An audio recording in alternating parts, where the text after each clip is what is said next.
the beginning of a transition is not for the faint at heart. Like it's not. And Right on.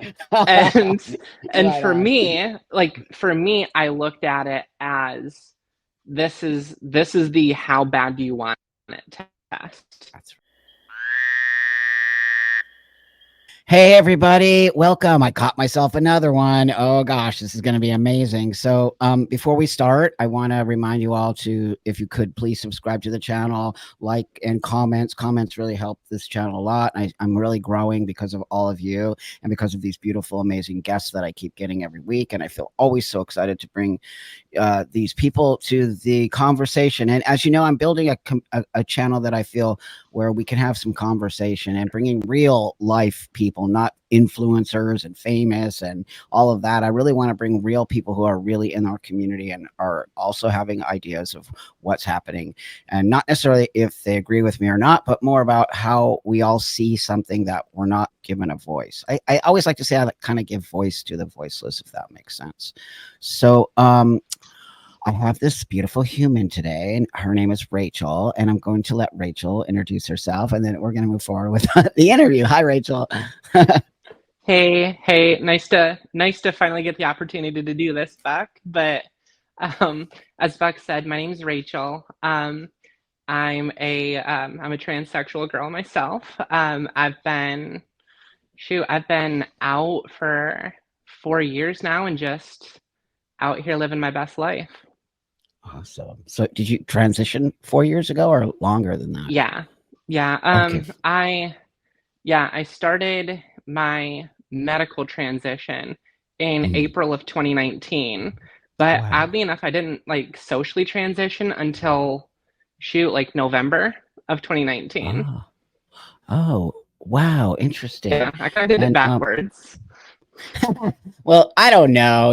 I believe as adults, whatever we need to do to figure ourselves out, that's the most Yeah, important thing as far as I'm concerned. yeah, And again, adults, I think some adults are being led down, but I know you from the internet, and I watch you, and you're pretty solid, I think. And can I ask you how old you are? Does that matter? yeah. No, that's totally fine. I'm Yeah. 33.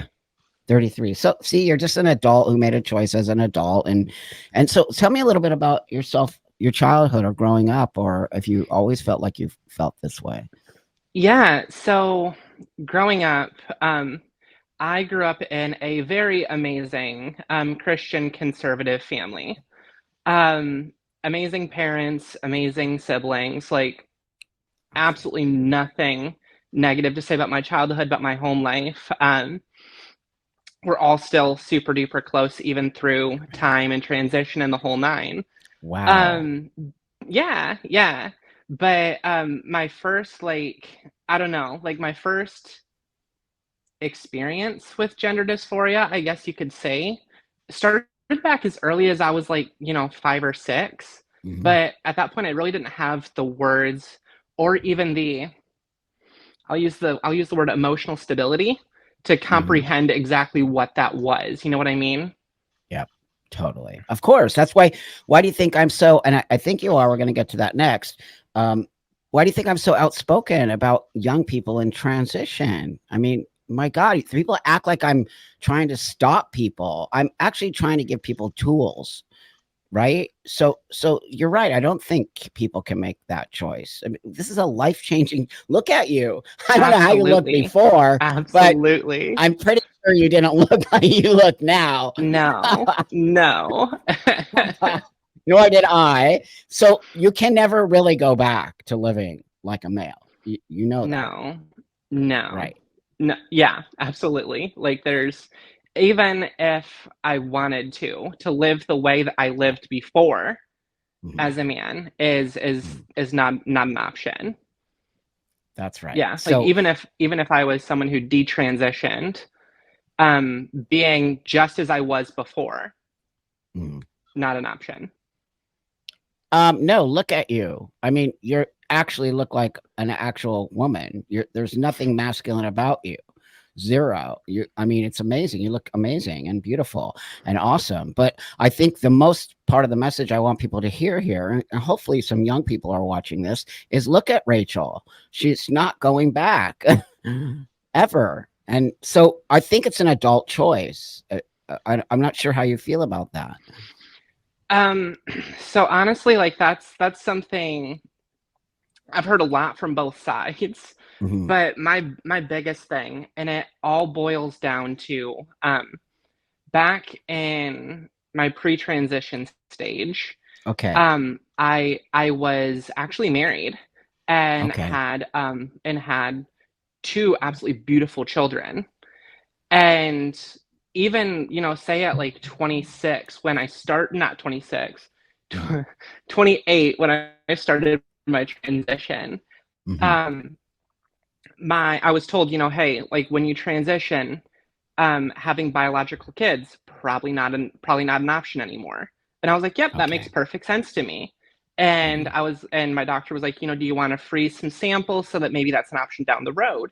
And I'm like, Hmm. no, absolutely not. Like I have kids, I'm fine.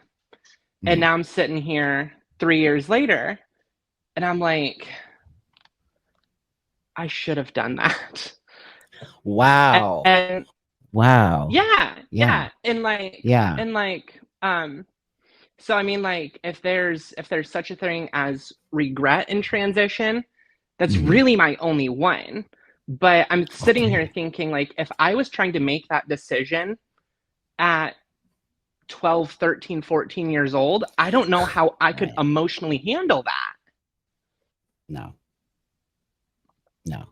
Yeah, I don't think you'd understand it, right? I don't think No, kids understand no. it. I mean, I struggle with that. You know, I have a kid now, but I adopted Hmm. him, and which is amazing that I got. But I didn't have biological kids, and I never really did. But now I think about like, wow, maybe I should have done that, and I could have, but then whatever. But I don't think even I transitioned at 30, and I didn't want to. My doctor didn't even tell me that. You know that he didn't say anything about pregnancy or saving my eggs or any. I didn't even have that option, to be honest with you. But going back to that, I don't think any young 13-year-old especially, they're going to be like, ew, I don't want kids. Yeah. Which it's not Well, fair. That's and actually not fair. yeah. Yeah. I mean, it's life altering decisions. That's what it comes down to. It's life altering decisions, Mhm. permanent changes that can't be undone. And I don't know, like for me, just having a child and telling myself, no, like I'm good. But Mhm. then, divorce happened and now I'm Mhm. seeing someone new. And I'm sitting Mhm. here, I'm like, I would love it like down the road if, we could have a biological kid together, but that's not an option. No. And I mentioned that, and the response I get is there's always adoption, which there is, and I love that option. Sure. But I just wish I had, the option of having another It's biological not as the same well. thing. But it's not the Right. same thing. You're right. There isn't anything wrong with adopting a kid, but it's not the same thing of having your own child. I mean, whatever people want to think about that, it's just not the same. And so I think it says a lot that you say that. Like, this is not, I mean, now there's kids who did this transition and regret it. You know that they regret it and they're not going to Hmm. be able to have kids. And these are kids under the age of 20. And I just don't think that's fair what we let these kids get themselves into. So let's go back a little bit about your upbringing. So you're up in a very like sort of, did you say conservative Christian family? Yeah.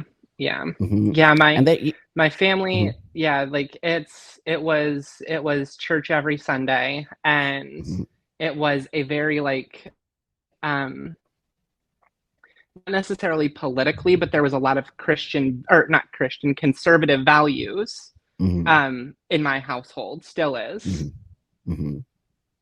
That's fine. I interviewed another trans Hmm. woman who's comes from a Christian family, and and actually her parents, I think in the beginning were a little bit weirded out by her transition, but eventually they came around and were extremely supportive. You know, but there's this idea that Christians aren't okay with us. Yes, they are. They're totally okay with us. That's like saying all Christians think alike, or right, or all trans people. It's so stupid. So then did you ever so then you were married as a man to a woman. So you had like a Hmm. straight you lived in Hmm. a straight world. Is that right? And Yes. then during this time you were living in how long were you married for? 5 years. And during this time were you struggling like with your identity? Um, I was. It wasn't really something I let on. Excuse Okay. me. No, that's all right. It definitely wasn't Yeah. something I let on. Okay. I don't know. I previously, prior to my transition, I had a really, really big problem talking about my feelings. It was one of my biggest Mm, weaknesses. I hated talking about my feelings. So I struggled for sure, but it was okay. more of a internal battle. I really didn't verbalize it to anyone, including my wife. Okay, I hear that a lot from some trans women who were married to women, and so prior to that, you just lived a regular straight life. Were you attracted to men in any way, shape, or form, or always women? So I was attracted to men, but Uh-huh. again, that wasn't something I was going to verbalize at Right. all. Right. I didn't want to rock the boat. Hmm. I was afraid of what my family would think, Hmm. and so I kept everything tight-lipped. Which is completely how I did. I think a lot of us on some level feel weird, or it just really also depends on your upbringing, I think, and what you're around and how you feel Hmm. comfortable to say these things. I mean, today kids can talk about all this kind of stuff, but that being said, so then you got married to a woman and you had one kid or two kids? So we had two kids. Uh-huh. Our first passed away in the hospital a couple hours after being born. Yeah, Oh God. I'm yeah, so sorry. yeah, That is yeah. horrifying. Oh. It was a tough moment. It was a terrible moment for both of us. And then, literally, almost exactly a year later, our daughter was born. Wow, magic. Yeah, yeah, Yeah. Oh, that's a sad. I'm getting teary eyed because I just can't even imagine having to go through that. How horrifying! I'm yeah, so sorry to yeah, hear that. That's just tragic. So then yeah. so then your second kid came. Oh God, I can't even imagine. You probably still. I'm sure you struggle with it for the rest of your life. There's no doubt. It's one of those that sneaks up on you just at Yeah. random. You hear a song on the radio and end up in tears. God, I'm Um, getting. Yeah. So now you have a so how old is your kid now? Your second child. yeah, she's 6. Oh, she's 6. Awesome. She's 6. Yeah, getting ready to And start first grade. awesome. I remember that. Oh God, I remember it. My kid's actually going into 6th grade, which is like a Yeah. big deal. It's like, oh, other space. Um, so how are you and your ex partner dealing Hmm. with this? So we are dealing with it, the best we can. Mm. We still get along. We still get along Oh, quite well. excellent. My ex is remarried, and honestly, I would probably classify her husband as my best friend. Like, yeah, That's like like, me. Oh my God, I yes. just love you so much. That's so Well, beautiful. Oh and gosh. Wow. it was funny because they actually got together like very just coincidentally very recently after we had gotten or very soon after we had gotten divorced. And I'm sitting Mhm. here, I'm like, I should hate you, but I really like you. Like, I don't know, just he's my people. Like, we get along great. Oh So man, and that's so yeah, great for the kid. You know that when the kid yeah. See, I always say it, like divorce is horrible for kids, but it's important. I believe in divorce. But that being said, sometimes the kids get stuck in that and it becomes nasty and kids So take do. all that. Oh God, they take it. So to what's happened, it's kind of similar to me. I'm really good friends with my kid's dad, and we have like a really great, Yeah, all of us are just solid that's in our awesome. relationship. It is awesome. So you're doing the same thing, which is so For beautiful sure. and awesome. So it's great also that you're friends with your ex, because I hear horror Yeah. stories. You know that. Oh, I'm sure. I'm sure. I can't even imagine. Like I know at first it was there was some rocky roads here. Just how do we even go about like discussing this with our child and da da da da. And no, it just all came very smooth and organic. That's right, because you love the kid. And also, I think Hmm. your ex partner seems so cool. Like, just, maybe. So I want to know a little bit. Is it too personal to talk about how she dealt with it? Um, so I will be very honest. Thank you. She didn't find out in the best way. Didn't find out the Okay. way I would have wanted.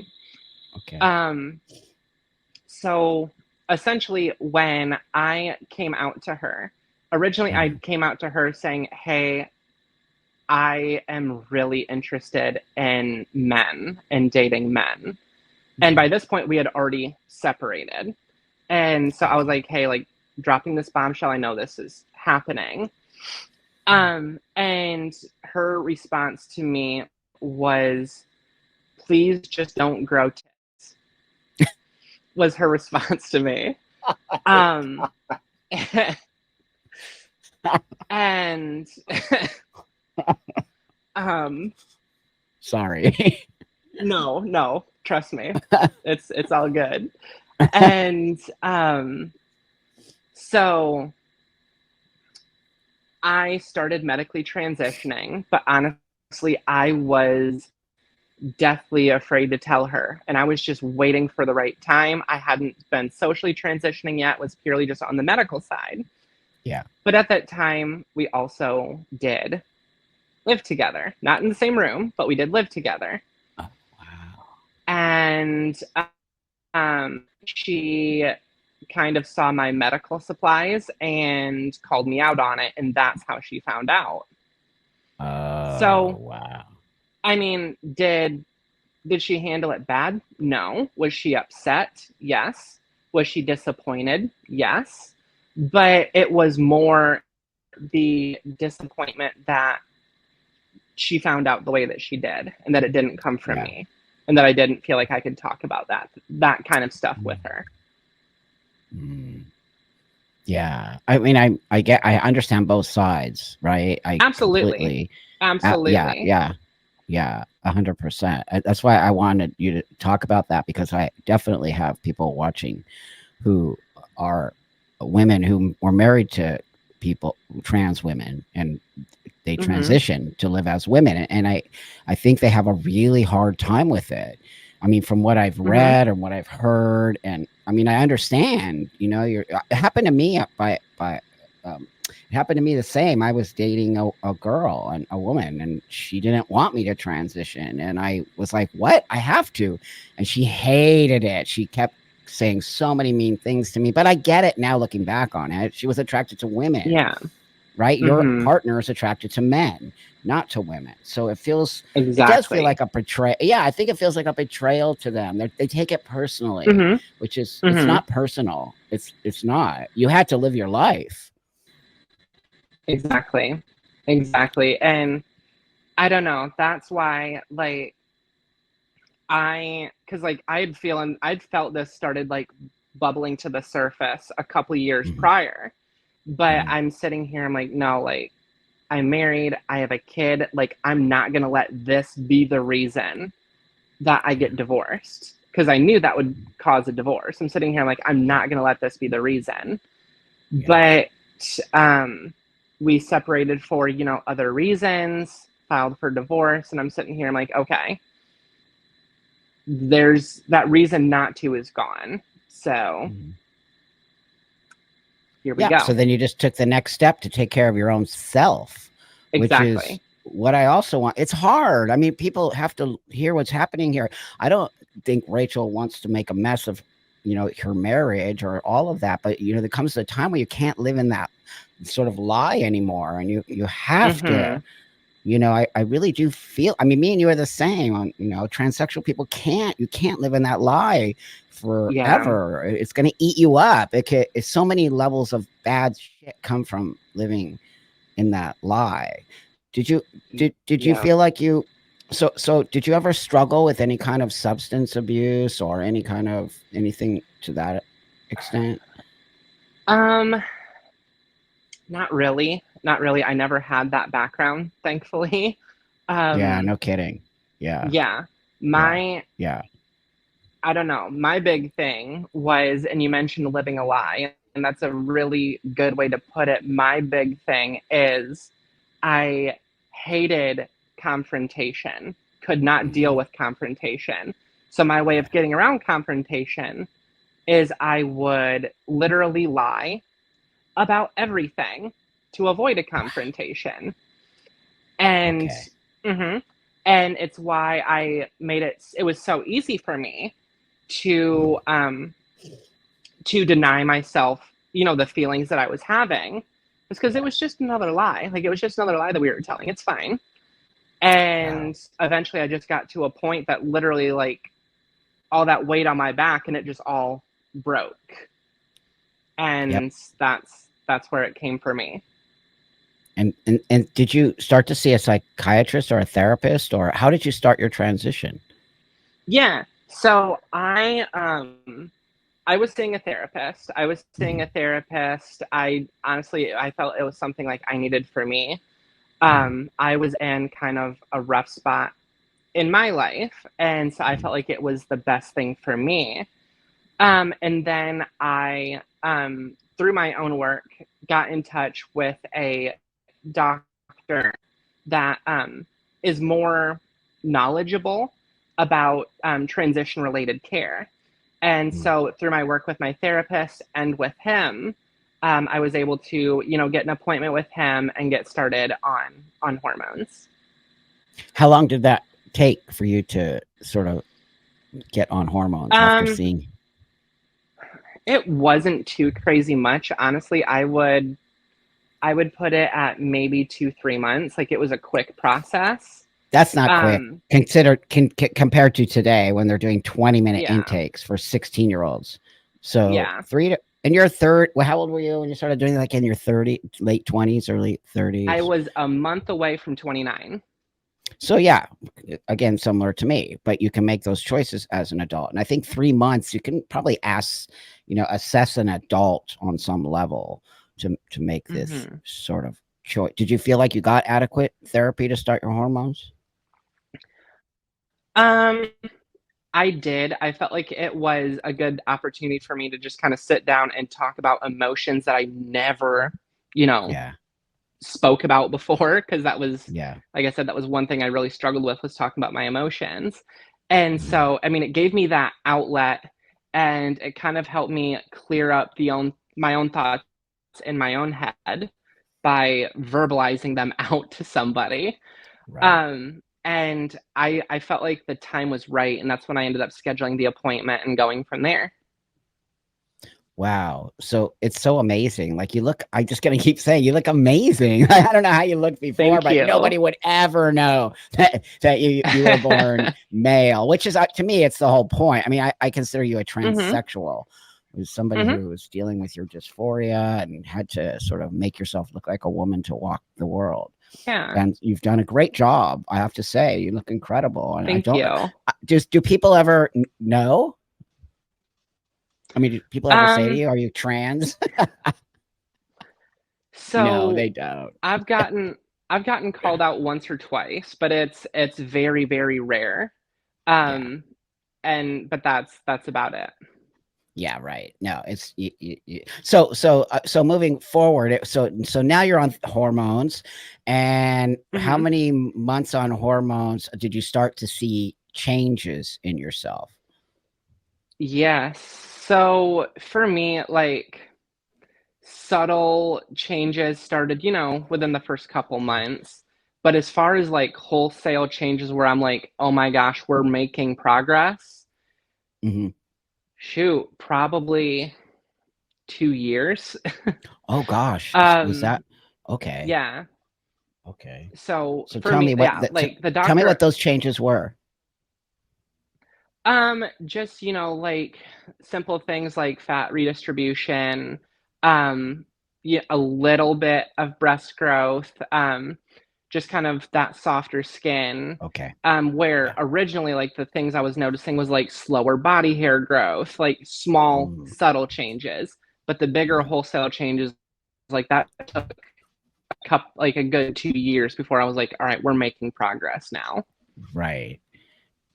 And in those 2 years, t- tell me, was it difficult to sort of walk around in that in between sort of stage?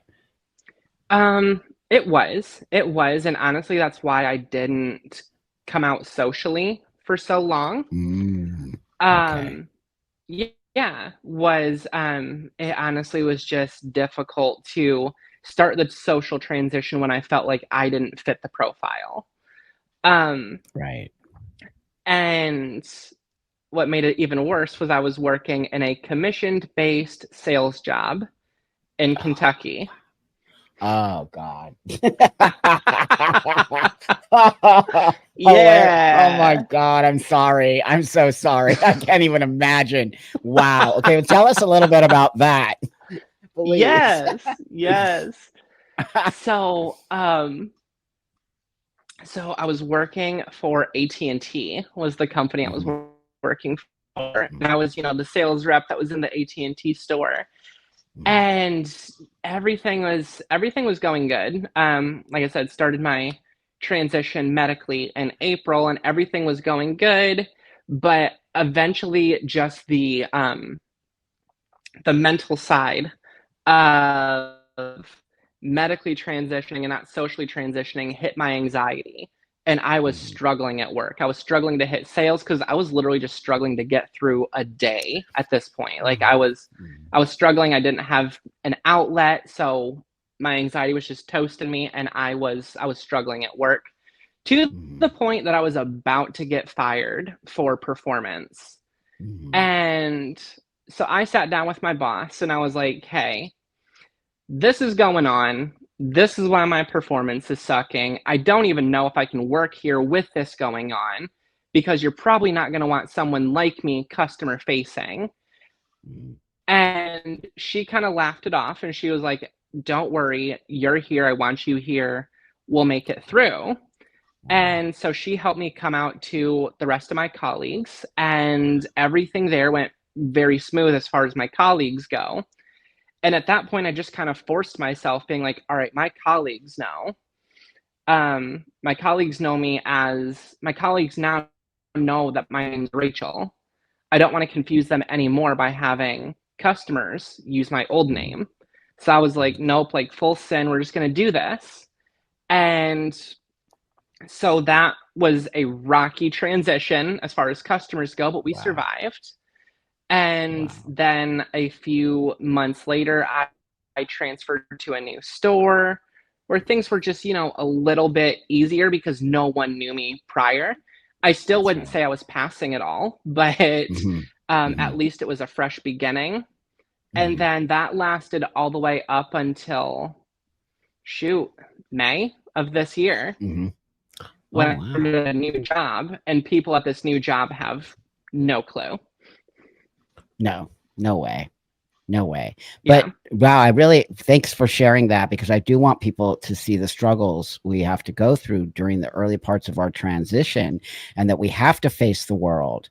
Whereas today, Hmm. I think we're not allowing for that little bit of struggle and everything you do is transphobic or whatever. I mean, we're coming into the world. We want to coexist in the world. So we're sort of having to deal with this. It's never not going to be like that for trans people. But Yeah. how do you feel about that struggle? Do you look at it as a positive thing or a negative thing or just a thing? Um, so I mean, I try not to look at it as positive or negative, but the biggest thing I'll say is like the beginning of a transition is not for the faint at heart. Like it's not. And Right on. and and Right for on. me, I looked at it as this is the how bad do you want it test. That's right.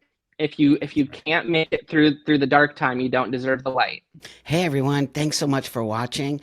Part two of this interview will be up very soon. I hope you enjoyed the interview. Please remember, like, subscribe, comment, comment, comment. I love your comments, they're amazing.